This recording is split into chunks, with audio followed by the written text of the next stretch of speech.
Public Worship Notes. Annotated extracts for my public worship, God-Ordained or Man-Invented. Introduction.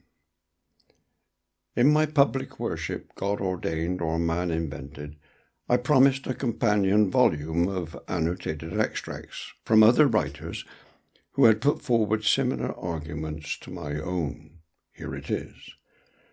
I do not, of course, endorse everything they have said, nor do I pretend that any of the writers I quote agree with me on every aspect of the issue in question. Indeed, as will be seen, they do not agree with one another at every point. Nevertheless, I hope this volume will provide valuable, though secondary, support for the biblical arguments I set out in my public worship. Consequently, that book should be read first.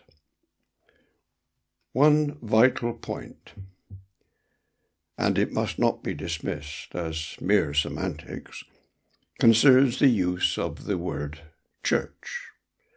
As I explained in my public worship, although I still use the word church in what may well prove to be a forlorn attempt to distinguish between Christendom and the New Covenant, I increasingly prefer ecclesia. Most of the writers I quote do not.